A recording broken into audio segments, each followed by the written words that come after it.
From analog. Hi, Jim. You've great signal up here. You're 5.9 plus. Digital. We are everywhere you want to be. This is the CQ Blind Hams Podcast. Hello, everyone, and welcome to the CQ Blind Hams Techzoom for October 2023. This is a podcast where we get together and have a meeting of sorts, not on the air, but on Zoom.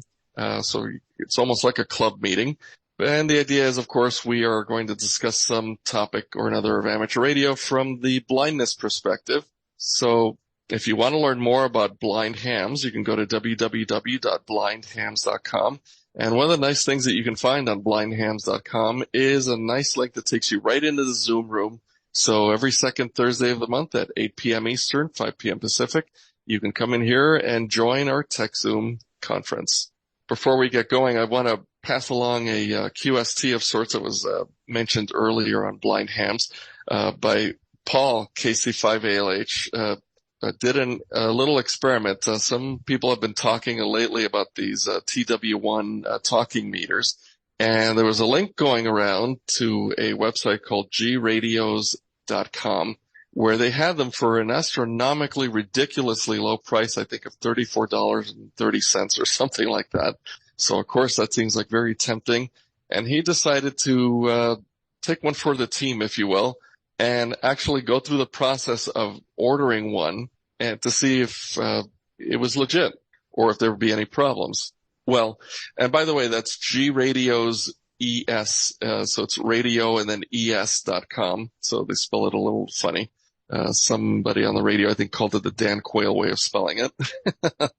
So, it's basically a scam. And I'll go over briefly the steps that he took and what was the result. So basically he went on, verified that that was the meter that was being sold. At least that was what was pictured. He went through the ordering process. It asked him if he wanted to pay with a credit card or with PayPal. He chose the credit card. He has a particular card he uses for these sorts of things because he knows he can call them and very easily shut down any bad activity before damage can be done.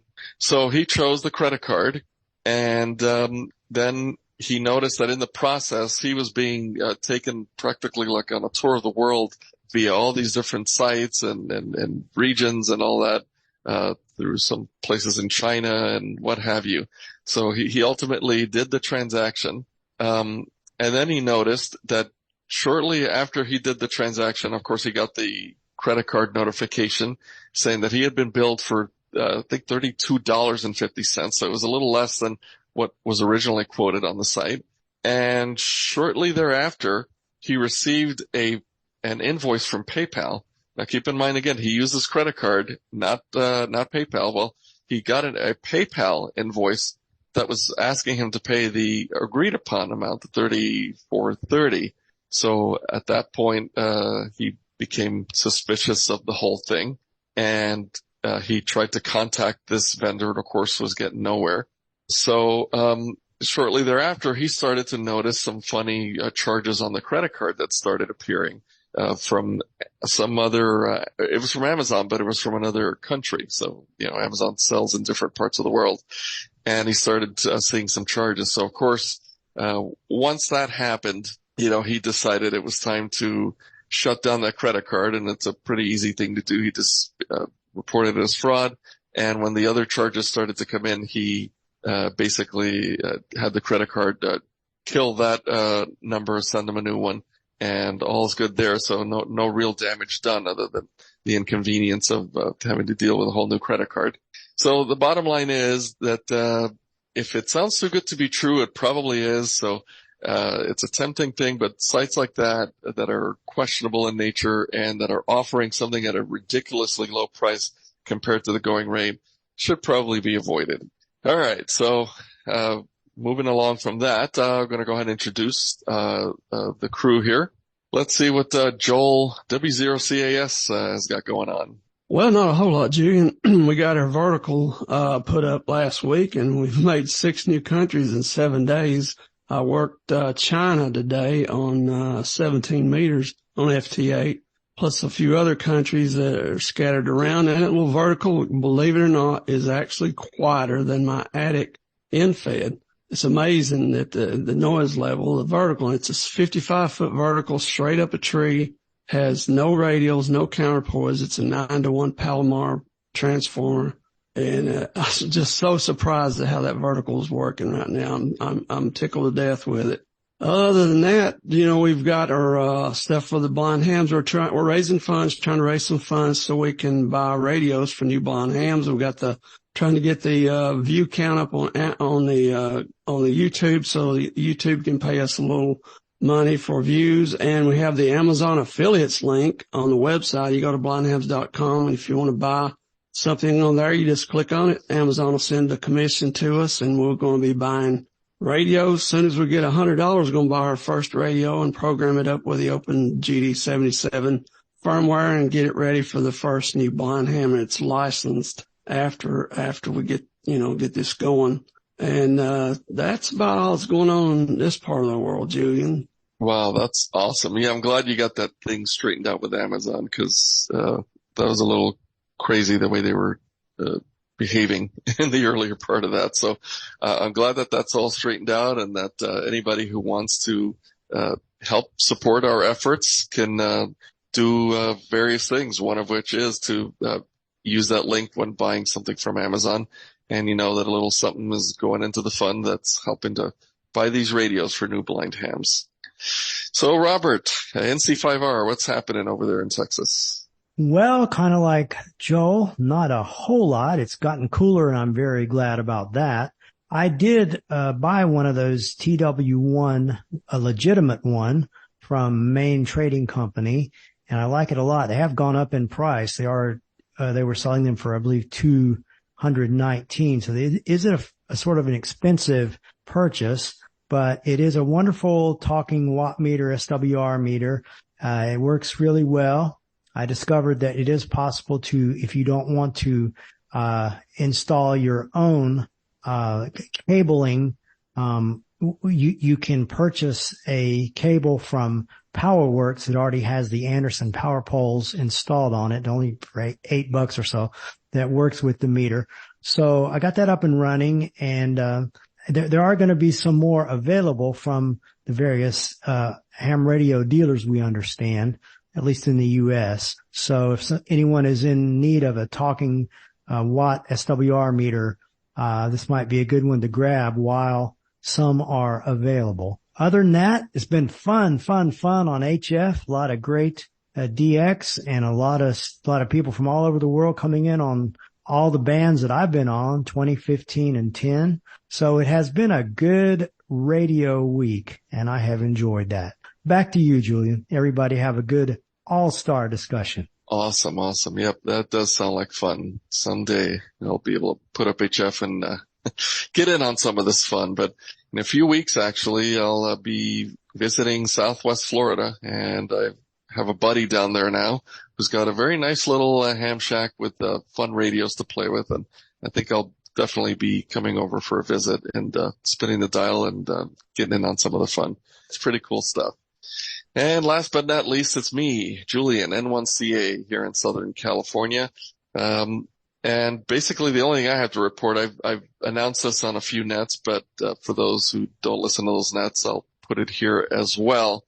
For the last just about 4 years, I've been involved in some litigation against Quest Diagnostics and their inaccessible kiosks that are pretty much the standard way of getting help when you go to one of these facilities, because they've cut down their staff like most people do these days and replaced them with automation, which, I understand cost cutting and keeping competitive and such. But if you're going to put these things into a place, they should be accessible to everybody, including people who are blind. So there was a lot of back and forth. It's been a long, arduous process. And then, of course, COVID happened as well, so that threw a big monkey wrench into everything. But almost a year ago now, we finally had the trial, and I thought that went quite well. But it took a while to get a ruling. The courts here, again, primarily because of the COVID lockdowns, everything was backed up. Everything was just, it was quite a backlog, but finally, I was contacted by my attorneys recently. The court recognized me and the American Council of the Blind as representatives of the class, if you will, because we were given class action status, representing all blind people in the United States of America, who were similarly situated and tried to go to one of these facilities and ran into the same barrier. Anywhere from the period of the beginning of 2018 through the end of 2019. And the trial was had, we waited, and we finally got a ruling. And the good news is we won. We won.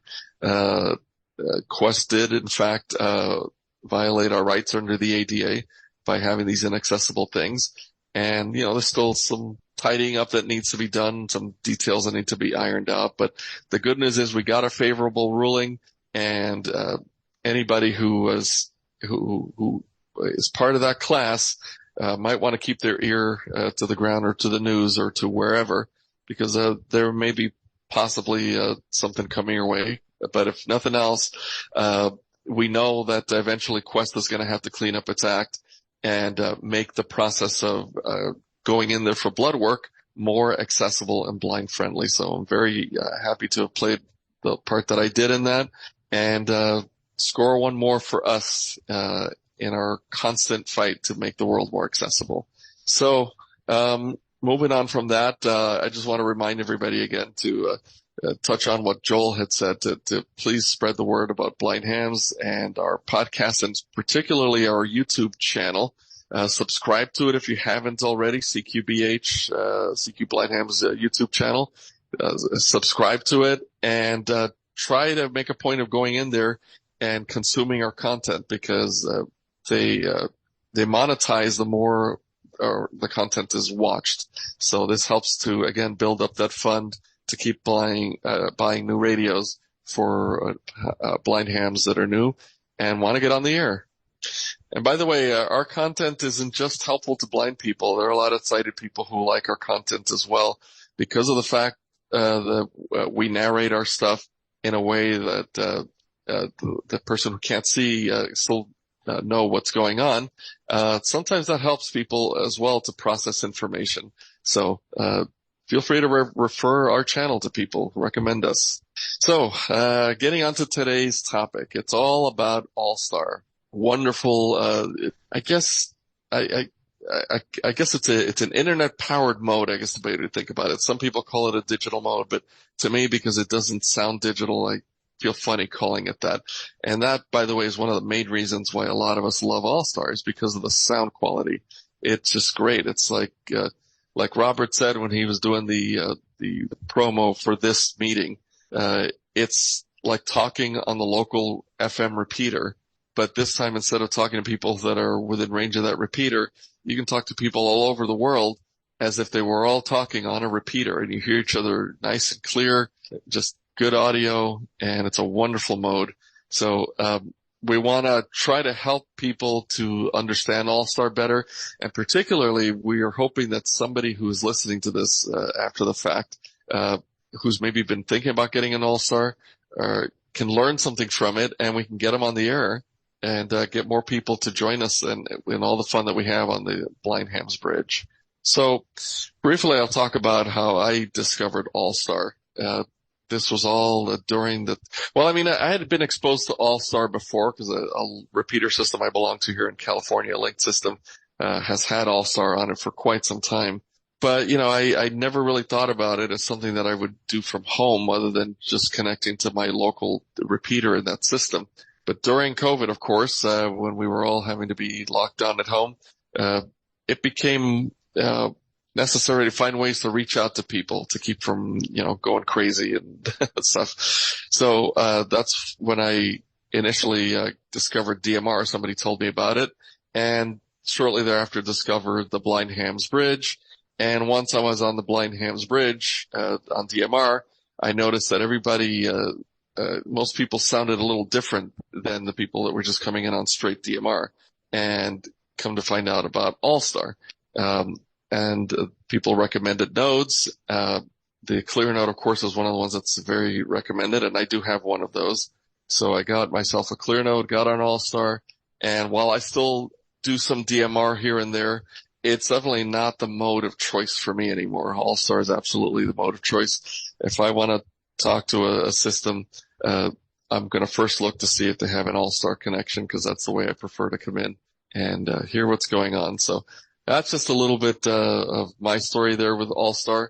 I figured if Robert doesn't mind, since he did such a great job with the promo about this discussion, maybe if you want to come in and give us a little bit about your knowledge and history with AllStar, and then we can get a conversation going. Well, sure. I'm happy to. I started with DMR several years ago because we had a local DMR repeater here, and I tried to like DMR. I never liked the sound of it very much, and also I had a lot of trouble with it that I don't think is typical if you have a DMR hotspot. I don't think our repeater, either it just didn't work that well a lot of times, or maybe I was slightly too far out of range for it to work well, but I would be in the middle of a conversation with someone and they would just disappear. And that was very frustrating and very unsatisfying. And so when John Glass, NU6P, started telling me about this thing called the Clearnode, which he and I bought one right about the same time, I knew absolutely nothing about AllStar, and I knew very little at that point about what all the interesting and fun stuff that was going on the Blindham Bridge. So I got a Clearnode and was immediately amazed that being on AllStar, as you said, Julian, very much reminded me of the days back in the early 90s and before, when I was listening to or participating on local repeaters here in my area. And there were people on there in the mornings and in the evenings, and there was conversation and fun and enjoyment, making friends and sharing funny stories and just having a nice time. But that kind of went away for the most part, at least around here in the 2000s. And even now, you might hear someone on one of the repeaters in the morning, or you might go 3 or 4 days or a week and not hear anybody. So there's not that camaraderie. There are some local club meetings on the repeaters, but when you get on AllStar, it really brings all that back, all that possibility back of communicating in a reliable, efficient way with other people that sounds like an FM repeater. And it really brought me back to ham radio in many ways, because I had people to talk to. And it was really fun to have a good tool like AllStar, and then to combine that with meeting really nice people and making good friends on the Blindham's Bridge. And thank you, Joel and Patrick and Angelo and everyone here who has made amazing contributions to making all this work the way that it does. But I began thinking that there are probably people out there, maybe even people subscribed to the Blind Hams email list, and probably people who listen to this podcast, who have not given AllStar a serious enough consideration, because it's not the world's easiest thing to get started with, although it's gotten much easier if you have some type of Android or iOS mobile phone device. There are now easy ways to get connected up with AllStar. But otherwise, setting up your own node and working through that process, it isn't difficult, but it's not something that at least old-time hams like myself have had experience with until you jump into it and figure it out. And so I began to think maybe we need to do a Techzoom / podcast YouTube about AllStar and try to reach people, at least in the sense of helping people become aware. This thing really works. It's really active. There's stuff going on. We have quite an amazing crew in the mornings now in the early mornings on the Blindham's Bridge, and people are on there throughout the day, and we have tons of nets and all kinds of things. But the point is that AllStar really brings this radio hobby back to life, or at least it did for me. And I just bet there are other people out there who haven't done it yet, who could benefit from what we're talking about. So that's kind of where I'm coming from, Julian. That's sort of the flavor of what I'm trying to get across. Back to you. Oh, thanks for that. Yeah. I mean, that's why I wanted you to talk about it, because you did such a great job with that promo. You pretty much captured the essence of what makes AllStar so wonderful. It's just nice to hear the sound of the voice, that warm tone. The digital modes are good, but they strip that out of the voice. We all sound like robots on that thing. And, sometimes you just want to hear a voice in the way it was meant to be heard. And AllStar absolutely makes that possible, especially, when you want to talk to people all over parts of the world. And like me, you live in a situation where you can't put up the big HF antennas and have fun doing that on the low band. So it's an awesome thing. So I figure, maybe I'll open it up at this point and see if anybody has any, questions here about AllStar, especially if you haven't gotten on AllStar yet, and you have some things you'd like to know about it. Go ahead and, speak your name or call sign, and, we will acknowledge you. Julian, just one second. I'd like to ask Jim KY2D. He's been around AllStar for a long time, and I'd like to him maybe give a little history of what he knows, how AllStar got going. And maybe Patrick could kick in a couple about it, since he's the one that actually runs our AllStar bridge. So Jim KY2D, do you have any thoughts on how AllStar got started and where it came from? Sure, Joel. This is Jim KY2D. I started with IRLP, actually, back about 2003, 2004, somewhere way back around there. And that involves specific hardware that you had to buy and put in old desktop computers. And it had software that was distributed object code only, and you couldn't make very many modifications. But it was a linked repeater system. And then in 2005 or so, I started working with the Asterisk PBX, which is a telephony-based piece of software that lets you put a telephone system together and link it with other telephone systems, like a private branch exchange. And AllStar is actually built on the Asterisk PBX.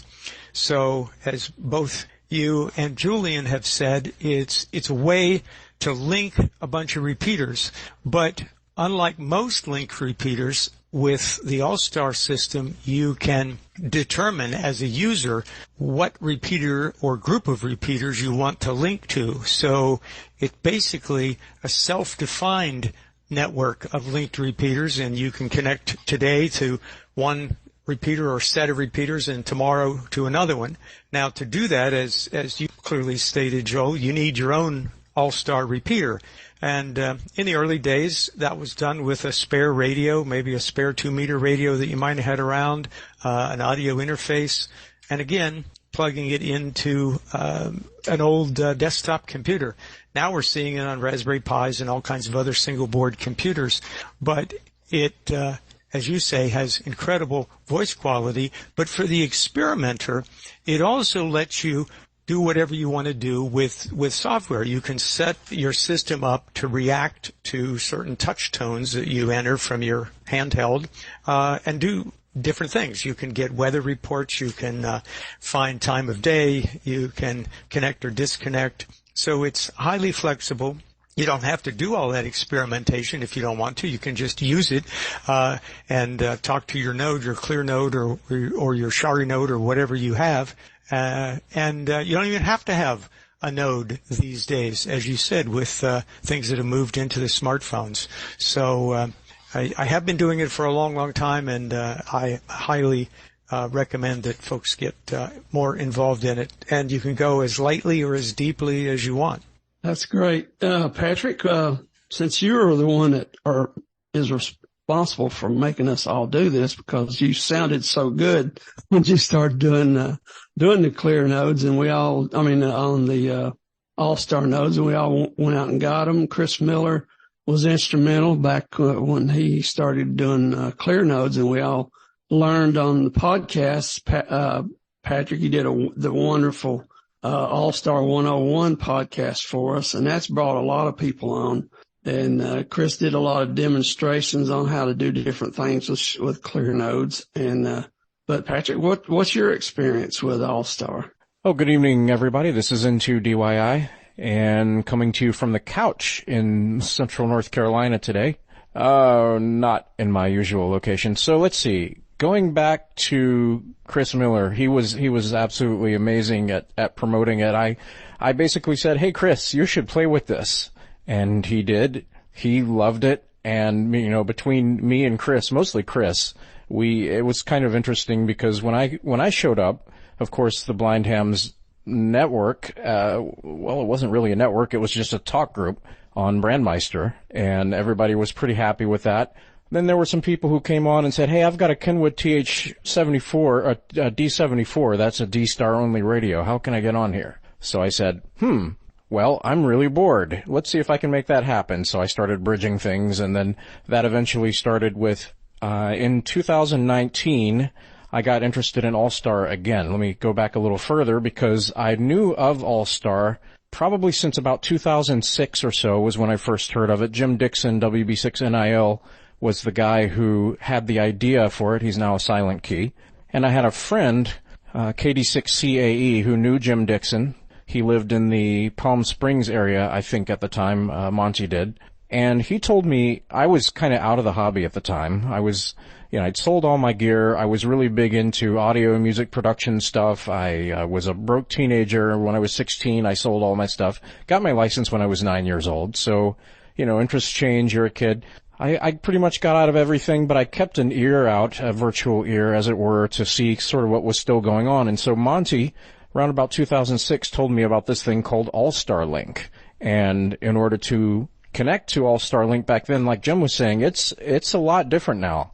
It used to be you'd have a desktop computer, you had to buy a T1 channel bank for a hardware-based timing module. You were probably using a Motorola radio, maybe even two Motorola radios. Those were very, very popular for a repeater. And, you know, I was like, that's really cool. I like Jim, around that same time, was working with the Asterisk PBX system. I was doing actually some commercial work with that stuff at the time. So I had a fair idea of how the technology worked. And I was like, well, that's a really cool idea. Wasn't really involved with amateur radio at that point, but I was like, yeah, I'd love to play with that one day, but that's kind of a huge barrier to entry. And so I knew about it for years, but it didn't happen for me that I got into AllStar really until the summer of 2019. I started looking into what it would take to build a node. I bought an old radio, an old Motorola radio on eBay, what was it, an SM50 2-meter rig. I bought a Uri, I got the cable made up for it, got a Raspberry Pi that I already had, got it all set up. It took a long time because I kept getting the wrong parts, and it was really hard to get the radio programmed in DOS. It's an old radio that uses software that hasn't been updated since 1996. So it was all kind of kludgy. I made it eventually work after 3 months of ordering the wrong cables, getting the right one, having some other problem, getting it all eventually programmed, only to discover that my audio interface wasn't wired correctly.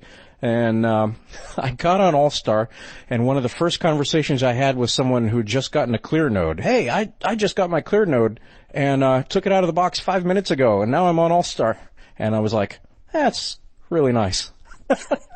But that's the cool thing. You can do that now. I didn't know about the Clearnode when I built my node. Otherwise, I may have gone that route. But I had no idea that people were doing portable nodes until after I built my own. And to be clear, I think it's wonderful that those exist. And I absolutely also would not trade my experience because I learned a lot by setting up my own system and literally breaking things. I actually ended up frying one Raspberry Pi and messing up a Uri cable. So I learned a lot by doing that. And from there, it went to, hey, I wonder how many of these guys from the Brandmeister Talk group I can convince to play with AllStar. Well, what better way to do that than to kind of force the issue? So I kind of did one of those do the thing and then ask for forgiveness later type things. And I bridged the DMR talk group into AllStar, set up a node, and got a few people interested. There was kind of at first there was a little bit of DMR is fine. There's no reason to play with this.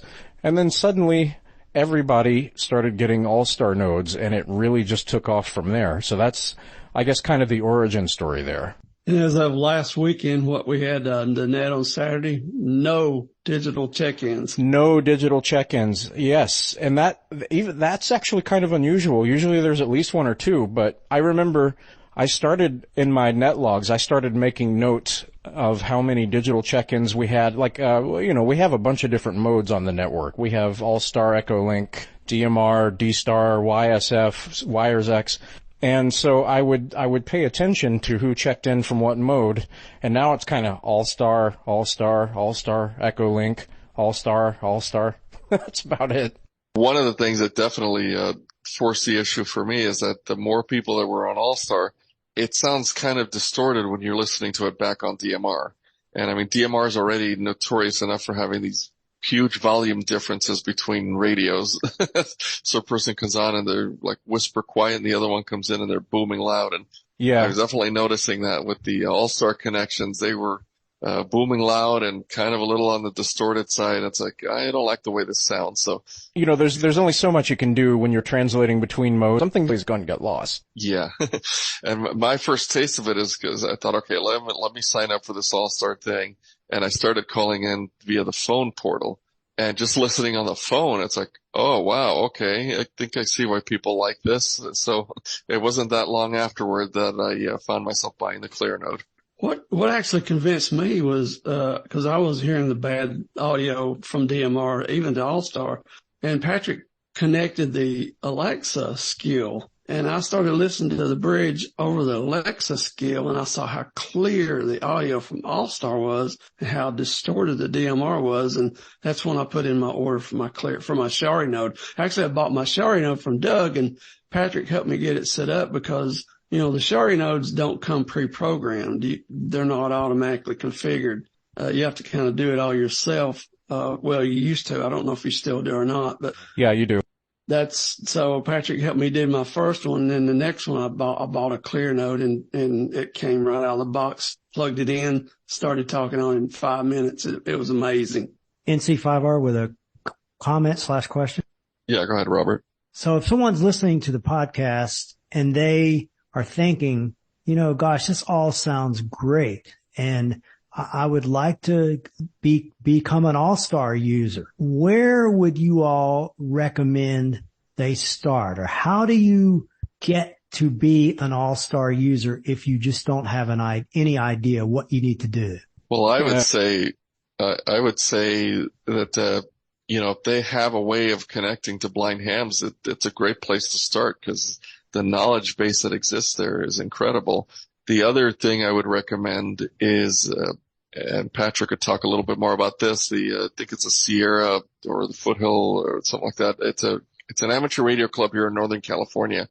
And every Monday night they've got a net, that's talking about, all kinds of nodes. It started out as a Clearnode net, but from what I understand now, they talk about all different kinds of nodes, but a good group of people there as well with a lot of knowledge.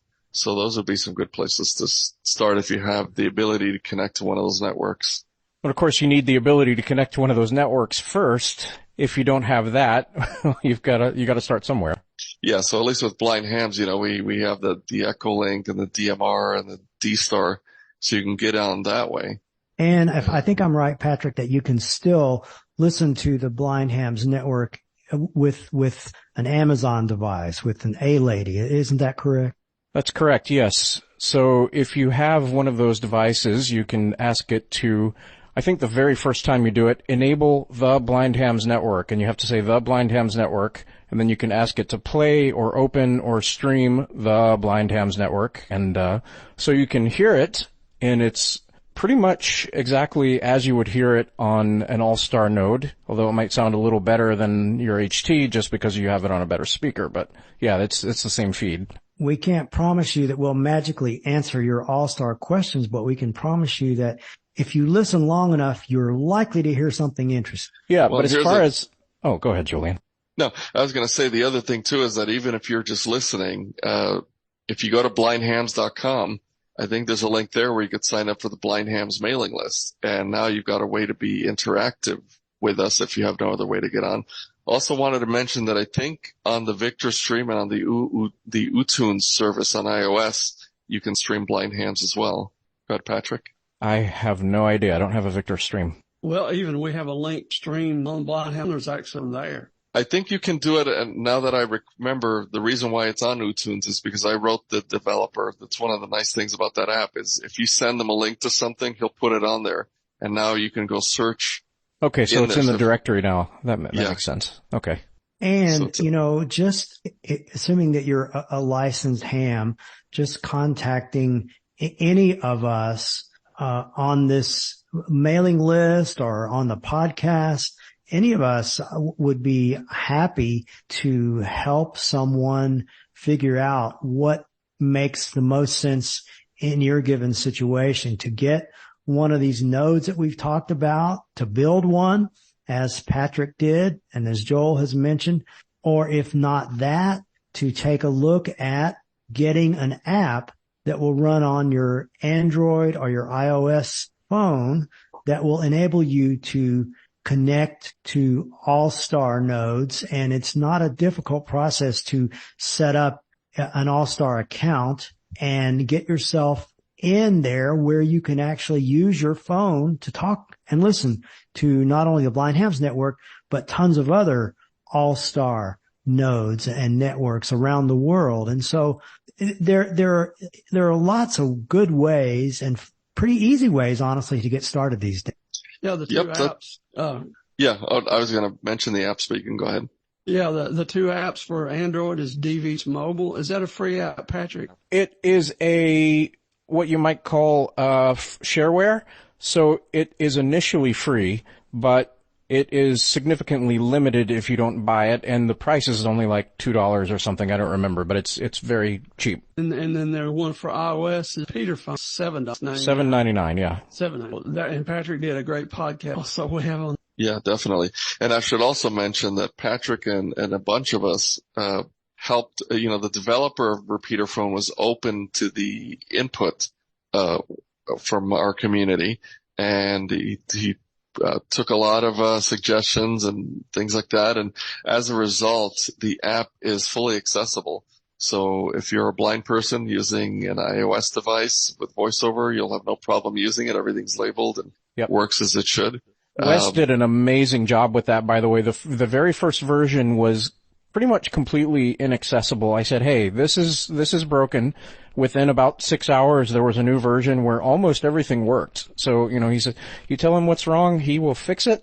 He's really responsive. I love working with developers like that. They, the ones that just get it. Yeah, absolutely. And, even though he made it, he offered promo codes to everybody who helped him test it when he launched the paid app in the App Store. But I myself didn't take him up on that. I bought the app because I feel it's important to support a developer like that. Yeah, I agree. And I have limited experience with DV Switch Mobile for Android, but I did, in spite of the complexities of the lackluster interface on the Braille Sense 6, I did get DV Switch Mobile to run on the Braille Sense 6. So it is very usable and very accessible once you finally get it up and running. Yeah, it is. It's not.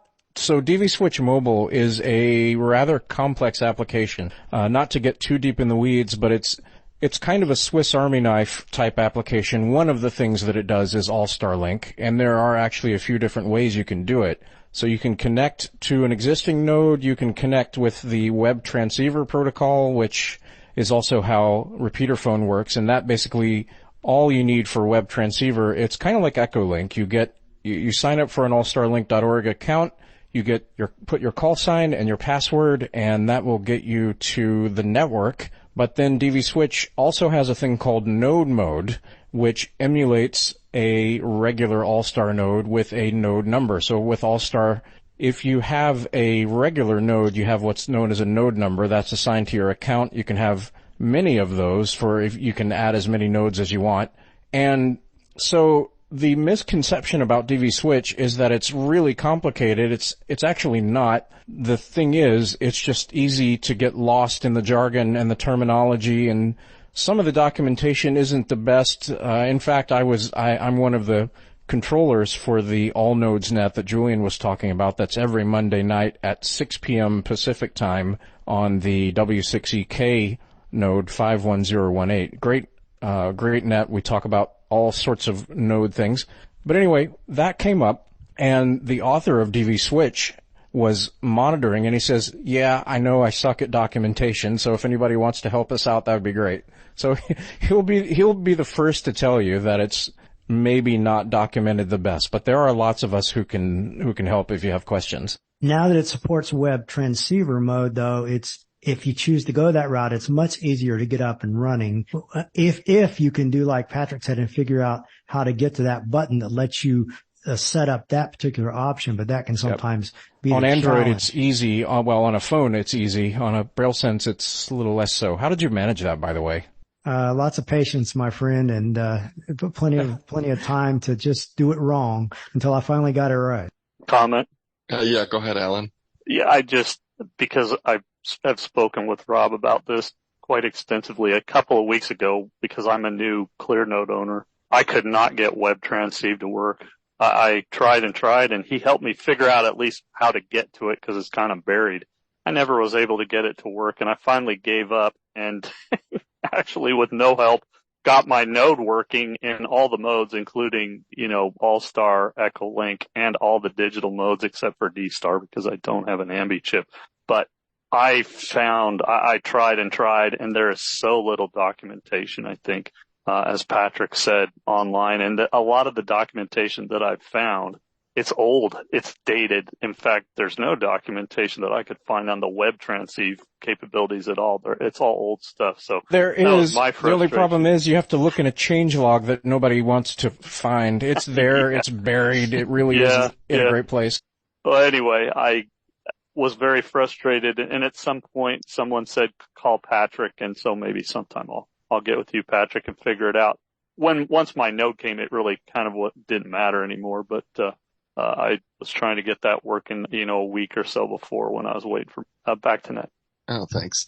Yeah, I have DV Switch on my Android phone. I haven't touched it in a while, but it was before it had the web transceive mode. I had it set up to connect with one of my nodes here at home and did use it successfully, but ever since the web transceive came out, I set it up to work that way.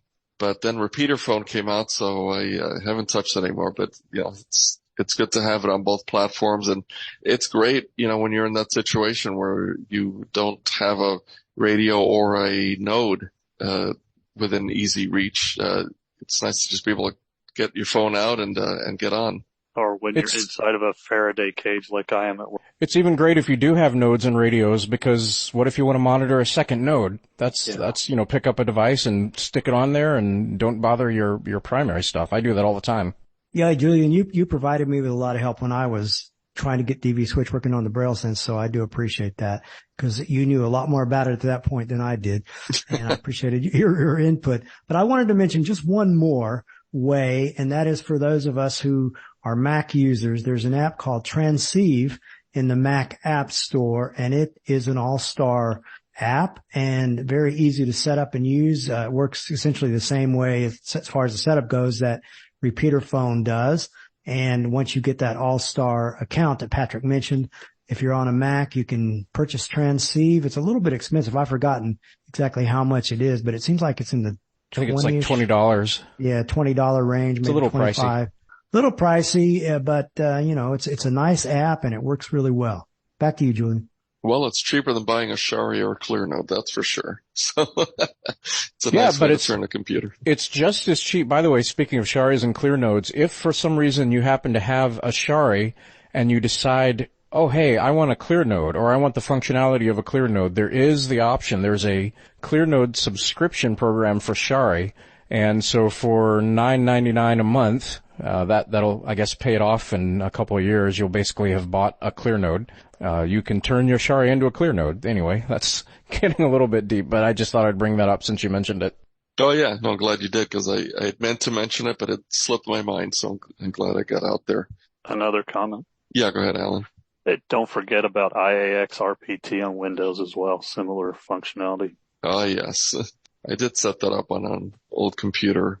Yeah, I used to do nets with that.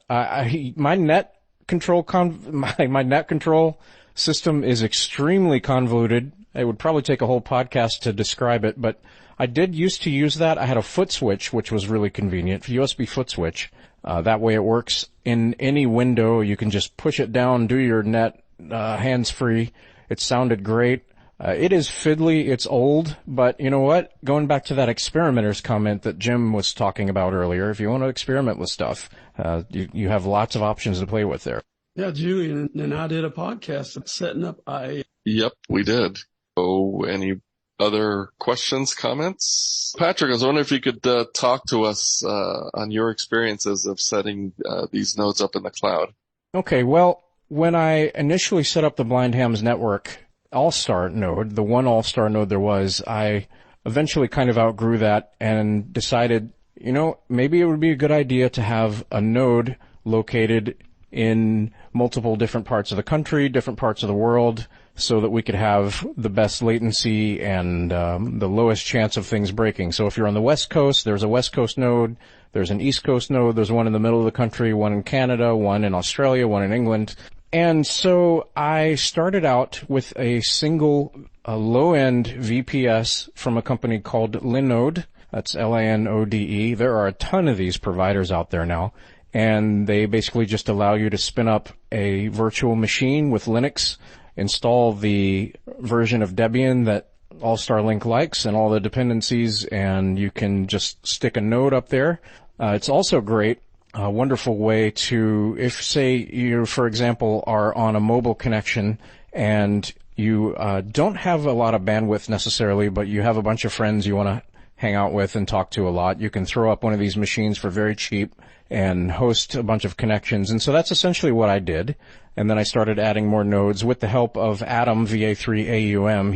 He's kind of gone in with me on some of the VPSs and even the hardware. I eventually started running some of these nodes on Raspberry Pis when some of the VPSs started getting a little bit bogged down. But as far as setting up an AllStar node in the cloud, why you would want to do that, of course, the big reason is hosting a bunch of connections on bandwidth that isn't yours.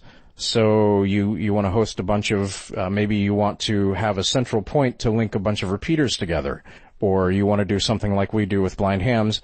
You want to make sure it's, at a very high tier of routing and battery backed and power backed and in a good position. That's a great way to do it. Lots of people are doing that. Lots of different VPSs. Vultr, VULTR is another popular option that doesn't cost a lot of money. I think Johnny's NE5L is using that for some of his nodes.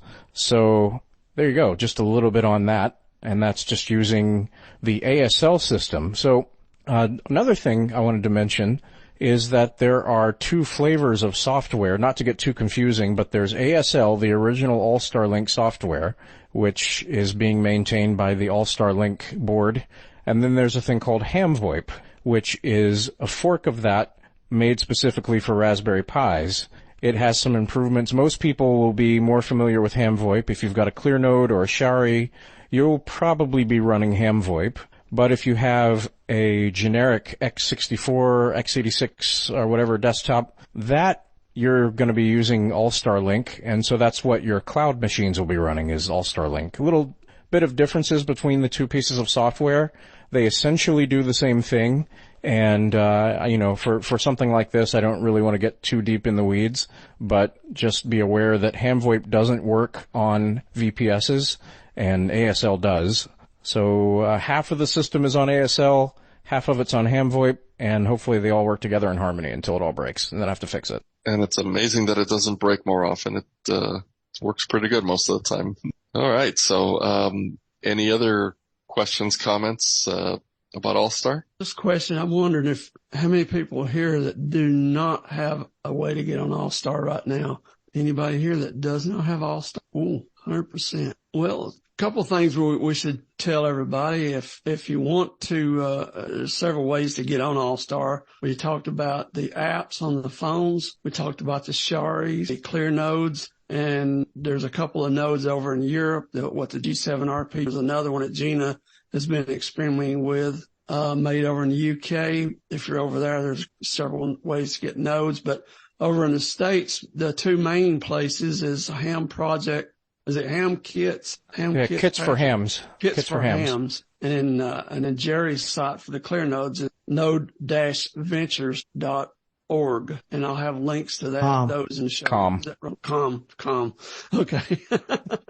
Okay. So that's. And there's also, by the way, there's also NR9V's site, allscan.info. He has plans for building various AllStar node configurations from single simplex nodes to full duplex to radioless. So that's allscan.info. That's another good source of interesting node stuff to play with there. This is Jim, KY2D. I was, while you've been talking, I was playing with the repeater phone on my iPhone, which I haven't looked at for a long time, 6 or 12 months probably. I continue to be very impressed with it. I just don't use it because I don't need it, but I would strongly recommend if somebody wants to get their toe in the water and they already have an iPhone, they can jump into the fun without spending any money, without buying any nodes. You just don't have to own a node. You can, and you have some more flexibility if you do, but you don't have to. You can try it from repeater phone. Just keep in mind, though, Jim does make a very good point. Repeater phone is a great gateway drug, and it's a great secondary radio, secondary node thing. But, of course, I shouldn't say of course, it's not that obvious, but with repeater phone and with DV Switch and apps like that, you can't necessarily get to every node on AllStar Link because it uses web transceive. There are some nodes that specifically block that particular way of getting into whatever network it is, and it's not usually for, reasons of we don't want you here. There's security implications, and I don't want to get too deep into it, but of course, Blind Hams is an open network. I do want to make sure that everybody can get in with whatever they have, and so, of course, repeater phone and DV switch and all that, you're certainly welcome, but just know that if you do get on repeater phone and you try to connect to a node that looks interesting to you and it doesn't necessarily work, you may find that to be the case. A lot of the bigger networks are fine, but some of them do block that. So that's just a thing to be aware of. I hate to say things like that in a context of, hey, you should try AllStar, but then, stuff like that happens, but it's a thing you should be aware of. Yeah, well, and it's good to let people know about that. And of course, the other way to do it is if you have a ham club in your area that has a repeater, and it's one that, like many repeaters nowadays, doesn't have a whole lot of activity going on it anymore. If this club is still active and you go to their meetings and that topic ever comes up, gee, how can we get more activity going on the repeater? Maybe throw out that suggestion. How about putting AllStar on it? And if you can get them to do that, now all of a sudden, you've got a way to talk to the rest of the world via that repeater. And even in the case of there's a repeater in Long Island, so they have had Echolink connectivity for years, but they recently got AllStar connected for two reasons. One, it sounds better than Echolink, and two, you can actually AllStar is an amazing jumping point for a bunch of stuff. The original point of AllStar was to be a repeater controller, and it serves that very well.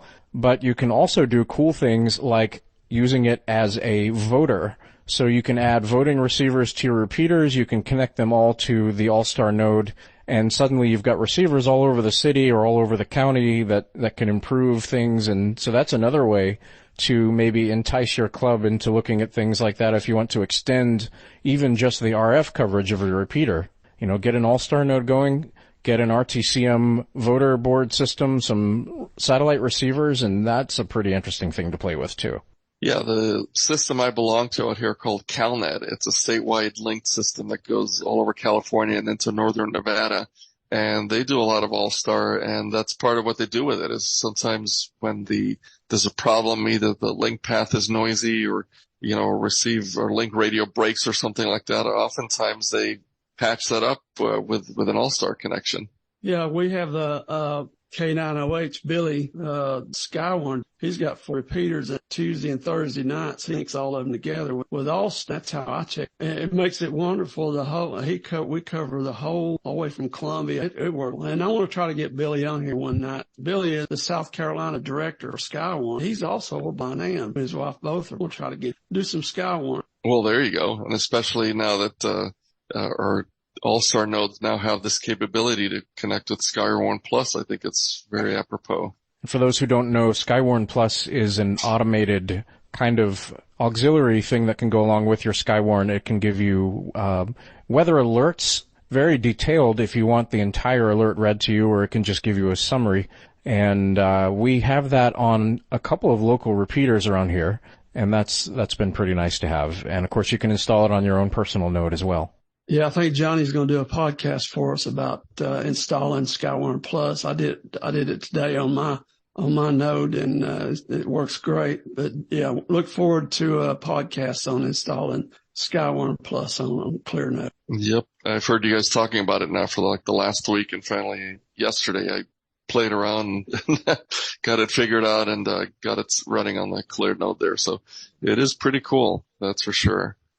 Yeah, the Clearnode just basically implemented that a couple of versions ago. I was playing with it about 6 months ago. Have to, just on a generic installed node, you have to do a bunch of things. But that having been said, the guy who put those instructions together did an amazing job at, here's exactly what you do, follow it to the letter. Even if you are a not particularly Linux aware person and you want to do a raw install of that, it's very, very straightforward, and I love it when people write documentation like that. Yeah, me too. It certainly takes a lot of the frustration and confusion out of things. But that kind of documentation is pretty hard to come by these days, so definitely hats off to him for doing that. All right, any other questions, comments about our AllStar topic?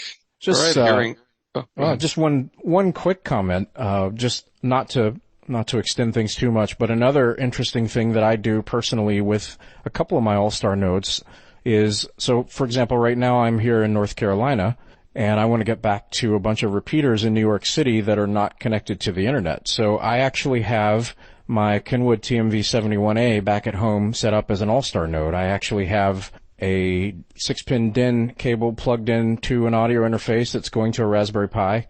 I have a control interface over serial, so I can actually steer the radio. I can change the power levels, the frequency, which band it's on, and I can get back to repeaters from here.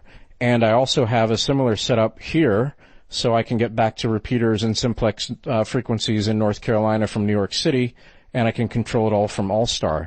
And when AllStar Link was first conceived, there were quite a lot of HF remotes, VHF, UHF remotes. I don't really see that anymore. But the possibility is still there. You have to be a little bit creative in how you implement it, but that's just another thing you can do with AllStar Link. Of course, you can use it in the ways that we've mentioned, but that's another one that I don't think has really been touched on too much.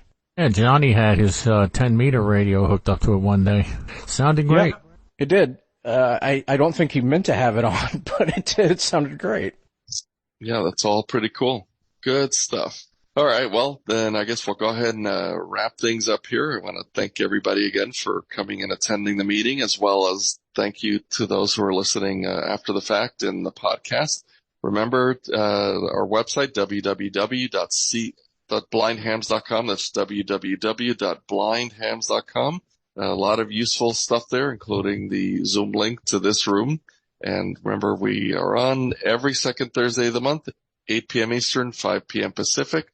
Also remember our YouTube channel, CQ Blind Hams. Subscribe, watch our stuff, and help us out there in our quest to buy more radios for blind hams. That'll be it. We'll wrap things up here, 7-3 to all, and we'll see you at the next CQ Blind Hams Techzoom. Don't forget to subscribe to this podcast and visit www.blindhams.com.